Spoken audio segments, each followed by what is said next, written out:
तीसरे ओडीआई के लिए इन 3 निकम्मों को हटाओ, टीम इंडिया का ओडीआई क्रिकेट बचाओ। बिल्कुल आप सही सुन रहे हैं। ऐसे 3 निकम्मे जो भारतीय टीम के लिए कोड में खास बनने का काम कर रहे हैं, जिसकी वजह से भारतीय टीम वनडे प्रारूप में भी बर्बाद होती नजर आ रही है। और इन सबके पीछे गौतम गंभीर साहब का बड़ा हाथ है। आखिरकार वो 3 निकम्मे कौन हैं जिनकी वजह से भारतीय टीम लगातार शर्मसार हो रही है? न्यूजीलैंड के खिलाफ भी 3 मैच की वनडे सीरीज के दूसरे वनडे मुकाबले में भारत को हार का सामना करना पड़ा, और ये हार नहीं थी, ये बेइज्जती थी, ये अपमान था, ये शर्मसार करने वाली हार थी। अगर हम और आप ये कहें कि 284 या 285 का जो टारगेट हमने दिया वो अगर 50 का दिया होता तो काम हो जाता। तो 2.5-3 ओवर पहले जीत गए, वो भी 7 विकेटों से हमें कूटा है उन लोगों ने। जबकि हमने 301 का टारगेट जब पीछा किया था, हमने अपने 6 विकेट गंवा दिए थे। और भारतीय टीम में साफ तौर पर लग रहा है कि विराट कोहली ना चले तो इस टीम का कुछ भी भला नहीं हो सकता है। कप्तान साहब तो खुद अपनी कप्तानी के लिए खेल रहे हैं कि मानो कि कप्तानी उपकप्तानी जो T20 से गई है, तो यहां पर तो रन बना दूं ताकि कोई मेरे कप्तानी और उसके प्लेस पर सवाल ना उठाए। ऐसी बल्लेबाजी हो रही है। लेकिन आज हम बात कप्तानी और उनके कप्तान की बात नहीं करें, कप्तानी तो खराब रही ही है। लेकिन सवाल यह है कि आखिरकार ये जो 3 निकमों की बात हम कर रहे हैं, आखिरकार निकमों का मतलब क्या हुआ जो काम का ना हो? और भारतीय टीम मैनेजमेंट परफेक्ट 15 जो बनाती है वनडे की, उसमें टीम में चुन लेती है, लेकिन वो 11 में खेल रहे हैं और उसमें किसको खेलना चाहिए तय नहीं हो पाता है। और इस चक्कर में भारतीय टीम की दुर्गति होती है, बेइज्जती होती है, अपमान सहना पड़ता है। तो सवाल ये होता है कि आखिरकार इन 3 निकम्मों में से कौन कौन से वो 3 निकम्मे हैं जिनको हटाने की जरूरत अब आ पड़ी है। सबसे पहला नाम मैं बताता हूं। सबसे पहला नाम है रविंद्र जडेजा। पिछले 13 सालों में रविंद्र जडेजा के बल्ले से भारत के अंदर में 50 रन नहीं आए हैं, यानी उनके बल्ले से 50 नहीं निकला है। आखिरी भी जो उन्होंने 50 लगाया है वनडे क्रिकेट के अंदर में, वो आज से 6 साल पहले लगाया है। यानी सोचिए कि रविंद्र जडेजा की बल्लेबाजी का स्तर कितना गिर गया है वनडे क्रिकेट के अंदर में। फिर भी वो खेल रहे हैं बल्लेबाजी में। दोनों वनडे आप उठाकर देख लीजिए, दोनों वनडे में भारत की खराब बल्लेबाजी का नतीजा वो भी रहे थे। उन्होंने बल्लेबाजी बिल्कुल घटिया की और उसके साथ साथ रविंद्र जडेजा की गेंदबाजी की हालत और खराब हो गई है। एक जमाना हुआ करता था जडेजा के नाम पर सामने के बल्लेबाज कामते थे, लेकिन अब तो जडेजा जैसे कि हवा हो गए हैं। पिछले 5 मुकाबलों में चैंपियंस ट्रॉफी के बाद से रविंद्र जडेजा के खाते में सिर्फ 1 विकेट आया है और 239 का सबसे खराब औसत लेकर घूम रहे हैं। फिर भी ये टीम में है। लेकिन ये टीम में क्यों है, इसको किसी को समझ नहीं है।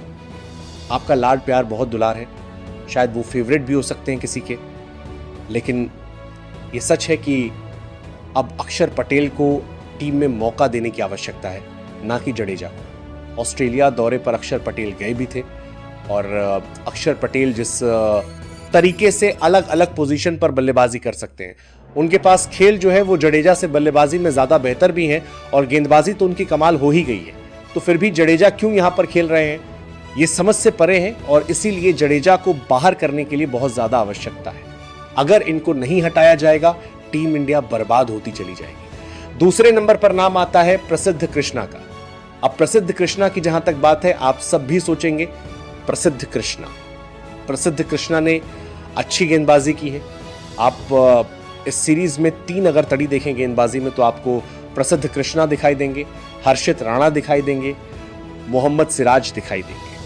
मोहम्मद सिराज प्रूवन प्लेयर हैं, पहले से उन्होंने बहुत सारे परफॉर्मेंसेस किए हुए हैं। Asia cup final India versus Sri Lanka 23 का आपको लोगों को याद ही होगा कैसे उन्होंने विकेट निकाले थे।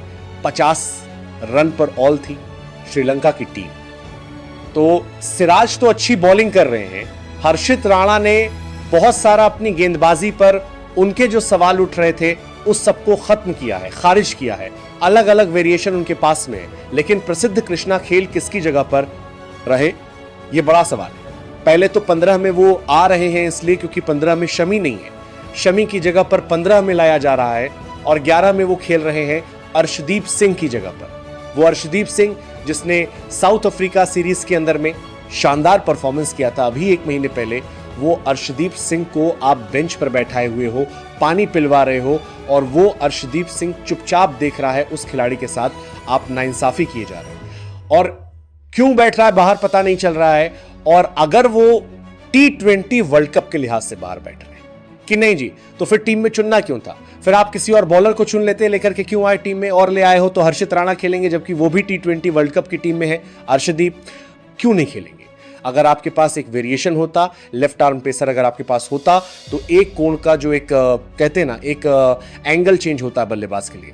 यहां तो दोनों तरफ से दाएं हाथ गेंदबाज, सारे दाएं हाथ के बॉलर बॉलिंग कर रहे हैं, और जडेजा एक स्पिनर बाएं हाथ के हैं, तो उनको तो स्पीड डालने से फुर्सत नहीं मिलती है। तो एक तो वो हो गए, और तीसरा नाम जो है वो है नीतीश कुमार रेड्डी का। पहले तो ये समझ में नहीं आता है कि नीतीश कुमार रेड्डी जो है वो टीम में खेलते हैं, तो किस वजह से खेलते हैं नीतीश कुमार रेड्डी का ऑस्ट्रेलिया में दौरा? याद करिए टेस्ट सीरीज के अंदर में जिस तरह से बल्लेबाजी उन्होंने की थी, उसके बाद नीतीश कुमार रेड्डी की बल्लेबाजी जो है वो कहीं पर नहीं नजर आती है। बांग्लादेश के खिलाफ आपको T20 सीरीज याद आता होगा, वहां पर नीतीश कुमार रेड्डी की घातक बल्लेबाजी आई थी।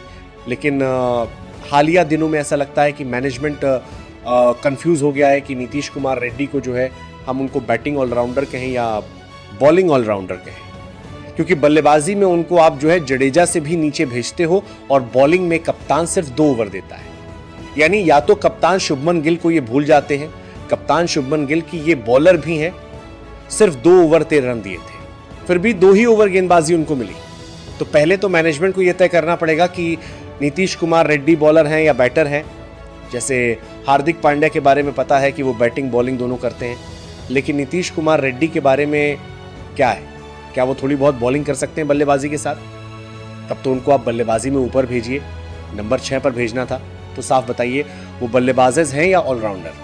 2 ओवर ही करवाने थे तो हार्दिक पांड्या को लेते, स्कोर भी बढ़ता, बॉलिंग भी मिलती। नीतीश से सिर्फ 2 ओवर का क्या मतलब? 8 ओवर वाला 10 डाल देता, बेहतर है। नीतीश की जगह ध्रुव जुड़ेल खिलाइए। और फ्लाइट से कल आए थे, वाला बहाना विजय हजारे खेल रहे थे, मैच फिट थे, फैंस को बेवकूफ मत बनाइए, फिटनेस भी उनके साथ में था। अब चलिए बात करते हैं तीसरे ओडीआई में गंभीर का प्लेइंग 11 ओपनिंग जोड़ी की बात करें तो वही रहेगा रोहित शर्मा और शुभमन गिल। तीसरे पर विराट, चौथे पर श्रेयस अय्यर, 5वें पर लोकेश राहुल, 6वें नंबर पर ध्रुव जुरैल, 7वें पर रविंद्र जडेजा, 8वें नीतीश कुमार रेड्डी, 9वें नंबर पर हर्षित राणा, 10 पर अर्शदीप सिंह, लास्ट में कुलदीप यादव को मौका मिला है। अगर अर्शदीप सिंह की जगह पर प्रसिद्ध कृष्णा को खिलाया तो अगर वो परफॉर्मेंस नहीं कर रहे हैं, और सबसे बड़ा सवाल यह है कि गौतम गंभीर साहब कर क्या रहे हैं, अर्शदीप सिंह को क्यों नहीं खिलाया जा रहा है, ये सवाल का जवाब कौन देगा? क्योंकि प्रसिद्ध कृष्णा की गेंदबाजी तो हो रही है, लेकिन यहां पर आपको विकेट भी चाहिए, और विकेट गुच्छों में चाहिए। एक विकेट निकाल लेने से काम नहीं चलेगा, और सामने वाले बल्लेबाजों को पता भी चलना चाहिए कि हां, सामने जो गेंदबाज है वो विकेट निकालेगा। इसलिए इन 3 निकमों को टीम से हटाना जरूरी होगा, तभी भारतीय टीम बचेगी। अदरवाइज अगर ऐसे ही प्रयोग चलते रहे तो ये सीरीज भी आपको हराकर पहली बार भारतीय सरजमी पर टेस्ट सीरीज की तरह ही वनडे सीरीज जीतने का भी गौरव प्राप्त करेगी, क्योंकि आज तक न्यूजीलैंड हमारे यहां सीरीज वनडे की नहीं जीती है 1988 से लेकर अभी तक, यानी कुल मिलाकर 38 साल हो गए। और याद करिएगा टेस्ट सीरीज में भी कुछ ऐसा ही आंकड़ा था। 36 सालों में हमारे यहां वो सीरीज नहीं जीते थे, लेकिन सीरीज जीते तो क्लीन स्वीप करके चले गए। वो तो भला हो पिछले मैच में विराट कोहली का और अंतिम में केएल राहुल और हर्षित राणा के कैमियो का, कि आप वो जीत गए तो सीरीज तो आज ही जीत गए होते न्यूजीलैंड वाले।